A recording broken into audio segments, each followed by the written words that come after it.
Welcome, my learning and development friends. Today, my topic is what happens when you train to knowledge and not to skill application.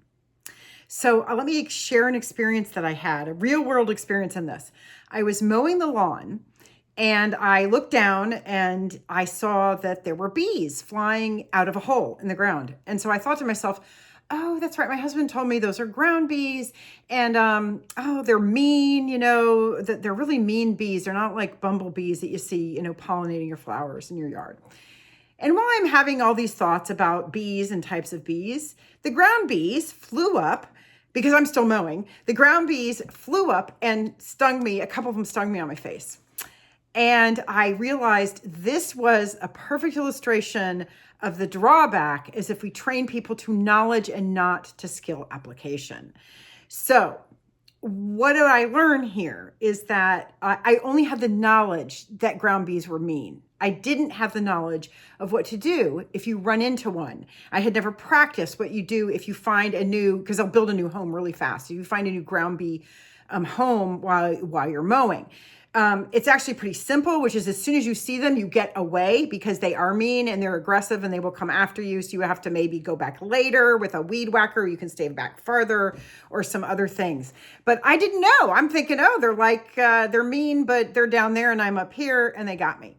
So I thought of this in terms of when you think about a work situation. So say you're a supervisor, you're a manager, or you're a training specialist, and you're saying, well, here, just give people this piece of paper, this job aid, it tells them what to do. And you don't instruct people on how to practice this. You're going to get things like people mowing and getting their face stung with ground bees. And what does that do? It creates a risk for your company. You've got workers' compensation claims. You've got lost job time. You've got the uproar of, oh, Kirsten just got stung. What are we going to do?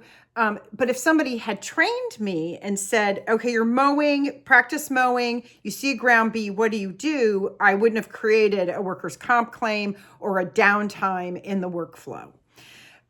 So now in the future, in the not too distant future, we'll probably have AI agents that will be able to coach people while they're practicing skills.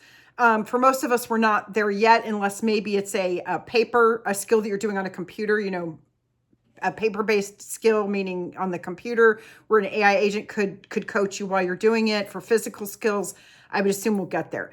But I would encourage you, because I know we don't all have advanced AI tools yet, I would encourage you, don't forget good old-fashioned on-the-job training. In good old-fashioned on-the-job training, you train top or medium performers on how do you demonstrate how to apply a skill to a new, or an employee maybe needs a refresher because they're not getting it. You train them on how to demonstrate it, how to have the employee practice, how to give them feedback. It's very powerful because one, it's simple.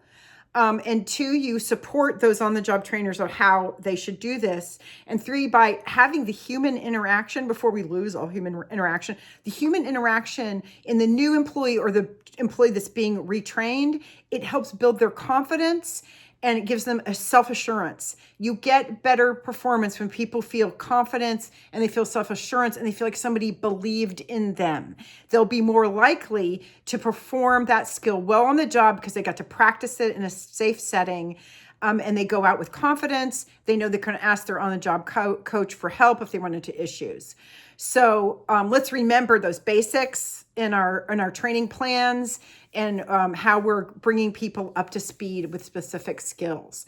I would love to hear from you about how you've avoided employees getting stung on the job like I did, and how we're using, if somebody has used AI to try to coach people on job-specific skills, I'd love to hear about that, but also good old human person-to-person training, like to hear about that. Thanks and see you next time.